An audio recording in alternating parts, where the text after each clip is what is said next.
Oh no, the president's script is missing. The conference was about to start, and Sophia, an executive assistant, was in a frenzy. The president's script for the meeting with Mary's, the foreign department store, had apparently vanished. An additional executive assistant, Kyle, was grinning at Sophia. There was a chance that Kyle had set Sophia up. Him had publicly expressed his displeasure that Sophia and him shared the executive assistant position. Ultimately, I was selected to go with Executive Kevin and Kyle rather than Sophia. I think Kyle was hoping I would look foolish. Kyle would benefit greatly if I, who had frequently consoled and supported Sophia, made a mistake serious enough to result in my termination. "It's been a while," said Jason, Mary's president, with a smile when he saw me. "I'm happy to hear that you're doing well." The fact that Jason recognized me stunned Kyle, but he was going to be even more shocked. "I'm 33 years old and go by Henry.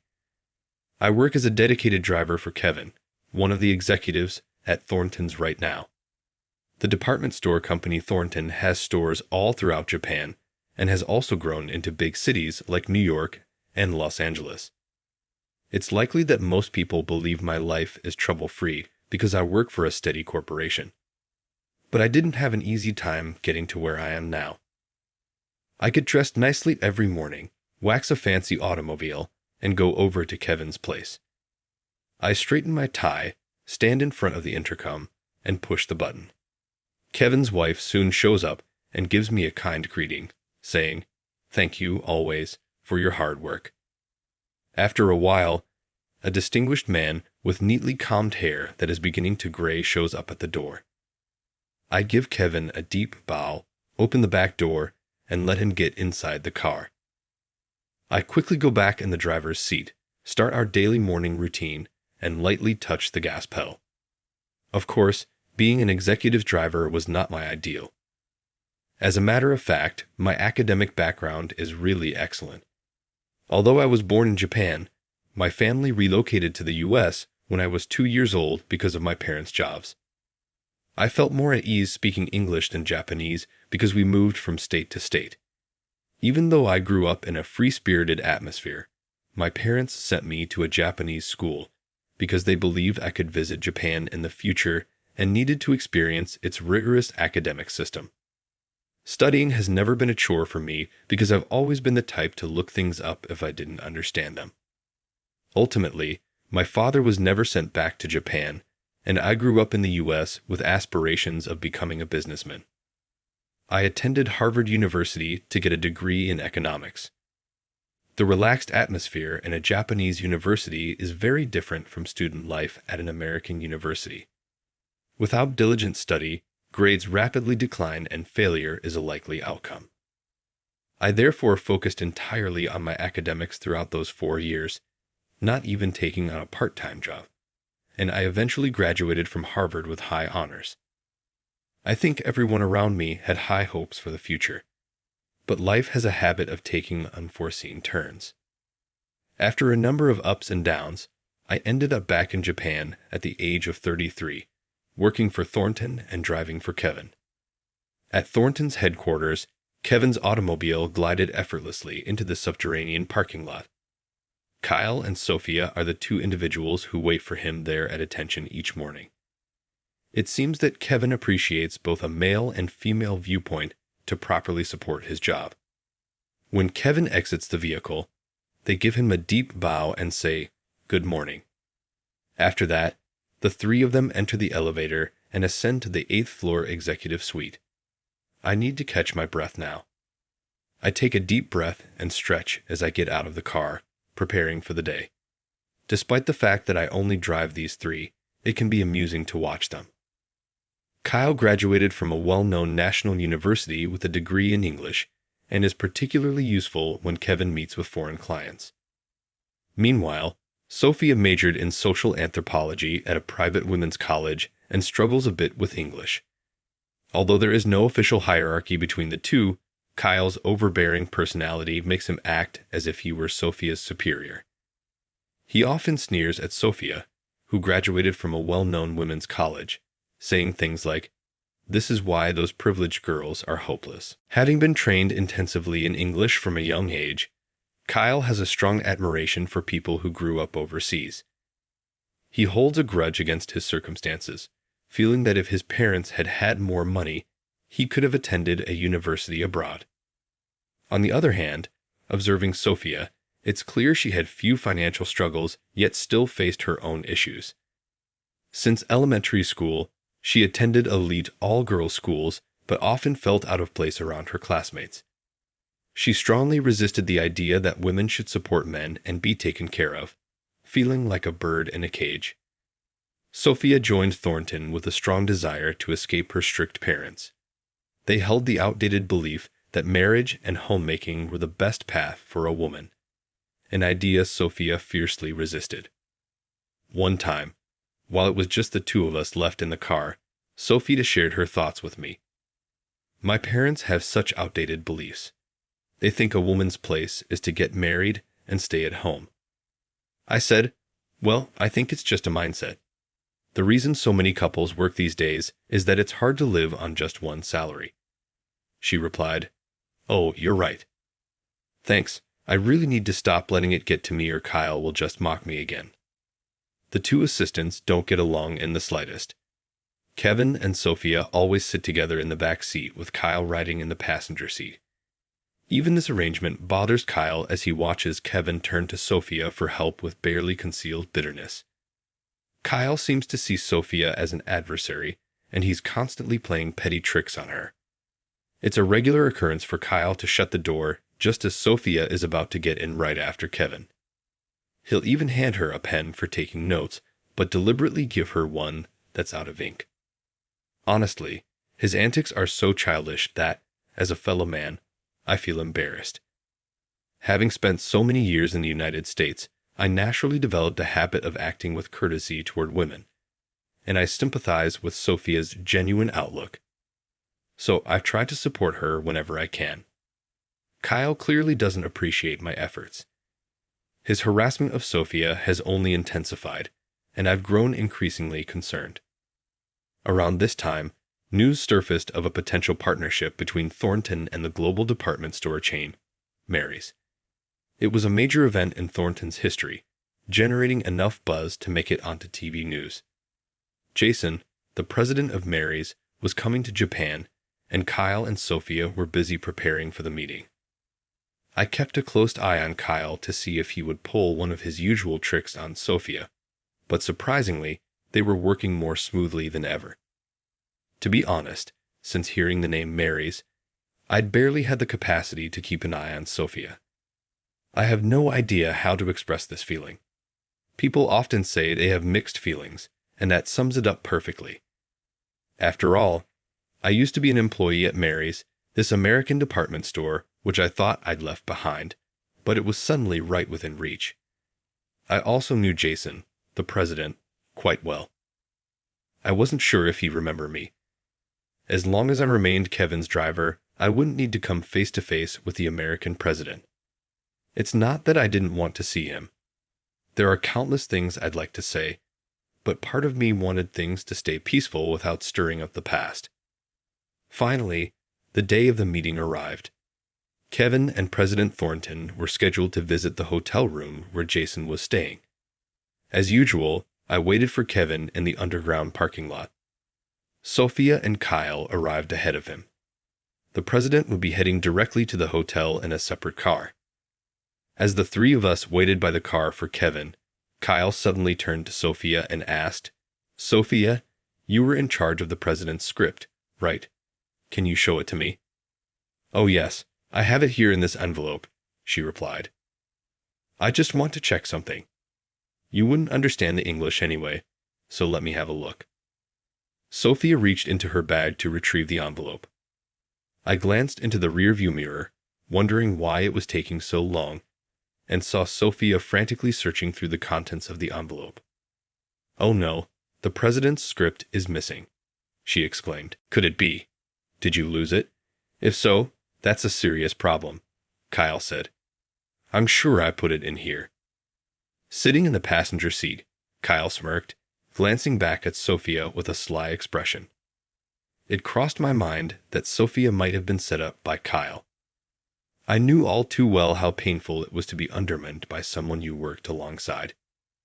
While I was debating how to handle the situation, Kevin appeared from the elevator. Seeing Sophia's distressed look, he asked, "What's going on?" "Sophia seems to have lost the president's script. What should we do? It's entirely in English and contains everything related to the upcoming contract." "I see.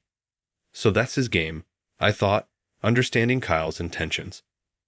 I quickly realized that Kyle was trying to leverage his English skills, step in as a savior, and boost his own standing. At this rate, Sophia would be left with all the blame, while Kyle would likely claim full credit for the deal's success. After a brief pause, Kevin spoke. "Then, instead of Sophia, Henry, I want you to come along." "What? Henry's just a driver." "He's not someone we should bring to a negotiation with the president," Kyle argued. "I'll decide who to bring and who stays behind," Kevin responded firmly. Kyle momentarily swallowed and followed Kevin's words, caught off guard. It was clear he had no idea what Kevin was thinking. Of course, that was to be expected.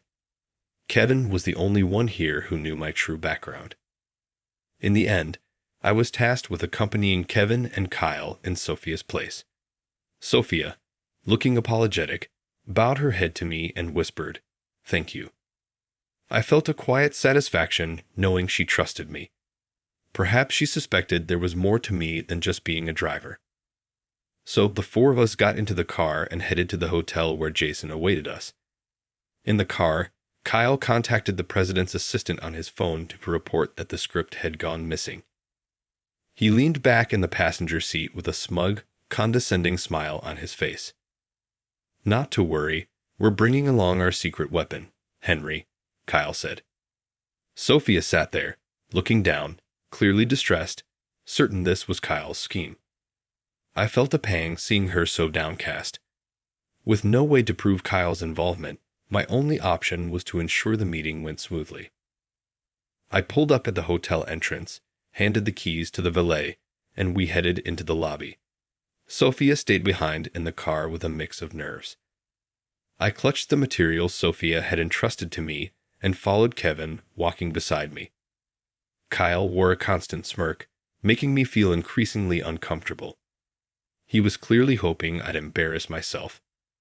If I, someone who had always stood by Sophia, made a mistake big enough to get fired, it would play right into Kyle's hands. In the elevator, with Kevin's permission, I started reviewing the documents, all in English. "There's no way a mere driver could understand it," Kyle scoffed, letting out a dismissive laugh. Kevin shot him a sharp glare, then shifted his gaze to me and asked, "What do you think? Can you handle it?" "Yes. I've reviewed the main points and can approximate what the president needs to say. He can speak in Japanese, and I'll translate and add context as needed to keep things moving smoothly." "Excellent," Kevin said. As Kyle said, "You truly are our secret weapon." While Kyle scoffed beside us, we arrived at the suite.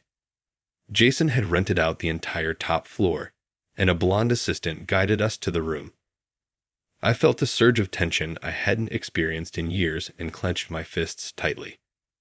The guide opened the door and invited us inside. The room was the hotel's most luxurious suite, complete with an expansive living area. It was furnished with high-end pieces, and the view from the windows was absolutely stunning. Only the president of a global powerhouse like Mary's would conduct a business meeting with such elegance.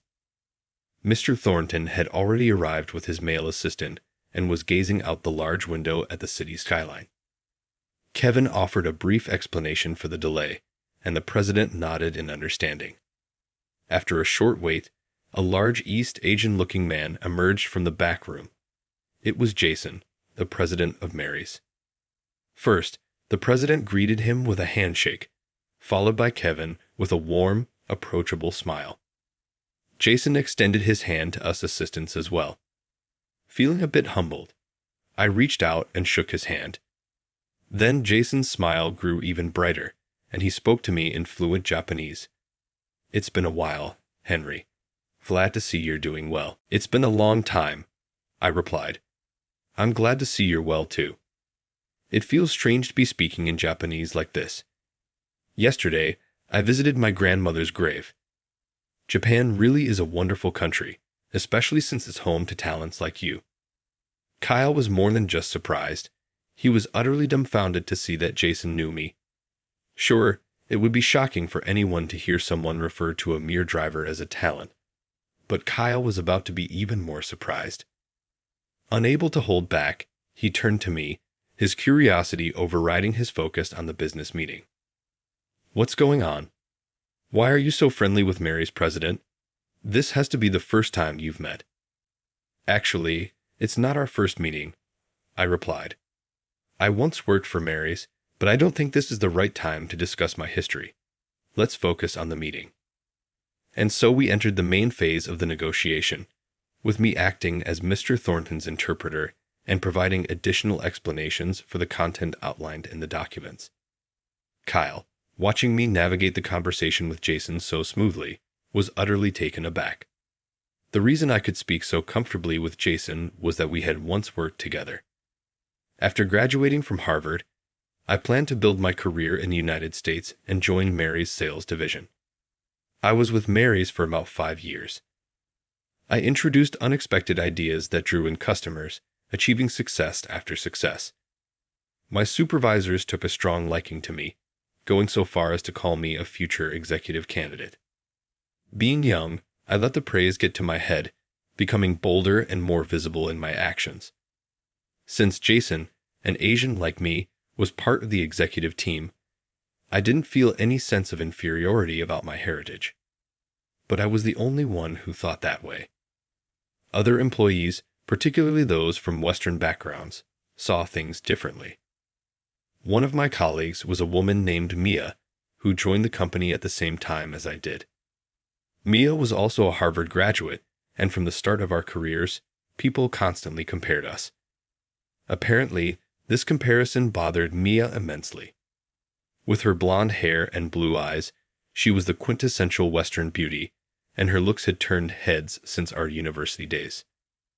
In contrast, while I was tall and fit, my East Asian appearance had caused me to miss out on several major opportunities.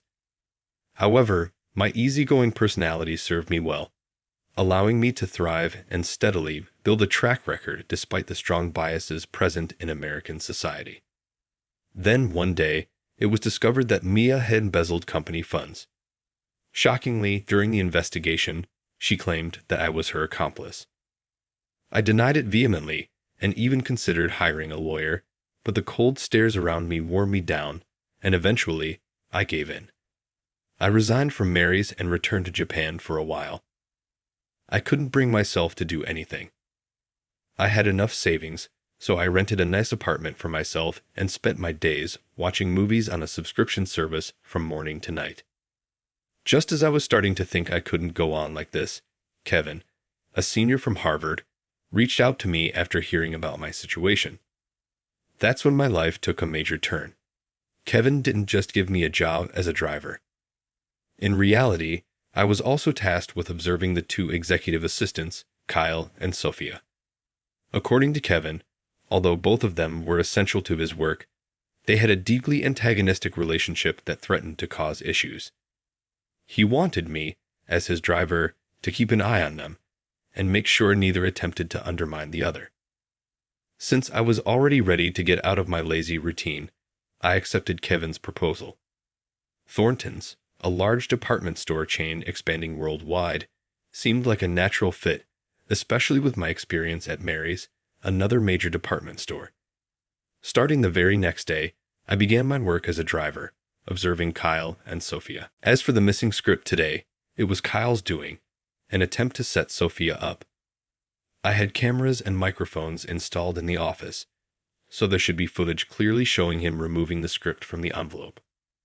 After wrapping up the successful meeting, I planned to retrieve the video evidence and show it to Kevin. That day's negotiation between Thornton's and Mary's was a huge success. The 2 companies would now establish a strong alliance and expand their presence globally. The agreement to open stores in developing countries, in particular, would significantly contribute to Thornton's growth. Everyone looked pleased, and seeing their satisfaction brought me a sense of pride as well. In the midst of this, Jason made an unexpected proposal. "Mr. Thornton, would you consider letting Henry return to our company? We bear responsibility for his wrongful dismissal due to poor oversight, and we'd like to make amends. In today's negotiations, Henry has proven to be an exceptionally skilled employee. Losing him would be a huge setback for us. I hope you understand, but he's currently working as an executive driver, isn't he? That role doesn't suit Henry. I'd like to give him greater responsibilities and a chance to rise within the company." I found myself torn between Jason and Mr. Thornton. Sensing my hesitation, Jason pressed further, attempting to sway me. "After thoroughly investigating the embezzlement case, it's been proven that you were innocent, Henry. Everyone wants to apologize for doubting you and hopes you'll return to work with us." I felt a sense of relief hearing that my innocence had been confirmed. Truthfully, a part of me did want to return to Mary's and restart my career there. However, I could also imagine that Thornton's, recognizing my contributions today, would likely offer me a new role beyond that of a driver. True, working in American society, Asians face many challenges, Jason continued, but I intend to change that from within, and I can assure you that no such prejudice would affect you at Mary's. Henry, please stay with us at Thornton's. Having seen your talents firsthand, it would be very painful to lose you to Mary's. We'll provide a role that reflects your skills. It had turned into a full-blown tug of war for my future. Kyle, sidelined from the discussion, had no opportunity to contribute. Choosing between Thornton's and Mary's was no easy decision, but I couldn't stop thinking about Sophia. Over time, as I observed her, I developed deep feelings for her. If I could have a fulfilling career at either company, I'd rather be near the person I cared about. It seemed Kevin had sensed my feelings as he made a new proposal. "Henry, how about becoming our liaison with Mary's? I have no intention of letting your career end as an interpreter. I'll grant you the authority you need, and I want you to take charge of our dealings with Mary's." Kevin's offer would allow me to build a close relationship with Mary while staying at Thornton's, which sounded like an ideal arrangement. I'd accepted his offer and shook his hand with gratitude. That afternoon, I arranged a private meeting and presented the video evidence to Kevin, showing Kyle's attempt to set up Sophia. I've had my doubts about Kyle for a while now. Sophia may lack confidence, but she's meticulous and a pleasure to work with. Trying to sabotage her like that is a serious offense. Moreover, Kyle's actions had almost jeopardized the negotiation, making something Mr. Thornton couldn't overlook. As a result, Mr. Thornton decided to dismiss Kyle. With Kyle gone, Sophia was promoted to be Kevin's chief assistant, while I took on the role of Mr. Thornton's assistant. Since Mr. Thornton and Kevin frequently worked together, Sophia and I ended up coordinating daily, spending much of the day together. Without Kyle's presence, Sophia gained confidence and tackled her work with newfound boldness. As for Kyle, the dismissal marked his first real setback in a life of steady advancement. Word of his scheming against Sophia quickly spread to other major companies, making it nearly impossible for him to find work at a prestigious firm. With few options, he ended up teaching English at a language school. However, even there, he made a grave mistake. A hidden camera was discovered in one of the classrooms, and it was revealed that Kyle had installed it. Under police questioning, he confessed that he had developed an inappropriate attraction to a student and had acted on impulse. Fortunately, no one had been harmed, but he was charged and given a suspended sentence, leaving him with a criminal record. Unsurprisingly, he couldn't find a new job, and his life grew increasingly difficult. With no job and a criminal record, his wife eventually left him. She had managed their finances, and after she left, Kyle discovered she had squandered much of their savings. Despite having almost no money left, she demanded alimony. His record became known among the neighbors, and he faced constant judgment. To pay the alimony and escape the neighbors' scorn, he sold the house they had purchased, moving to a new town. He tried to start over and spent his days searching for work. One day, in a moment of desperation, he shoplifted a can of mackerel from a supermarket. He was caught by store security and banned from the premises. The story of the former elite employee's downfall spread like wildfire and even reached my ears. Now, Kyle is reportedly spending lonely days working as a building janitor, the only job he managed to find. A year has passed since then. I confessed my feelings to Sophia, and we officially started dating. We've already met each other's parents. Sophia's parents are urging her to get married and settle down right away, but I want to approach this carefully. I don't want her to give up her career, and I want her to have every chance to grow as an individual. Sophia, who used to be prone to negative thoughts, now says that when she's with me, she feels she can be herself and fully unleash her potential. Right now, we're both exploring what choices would be best for our lives together.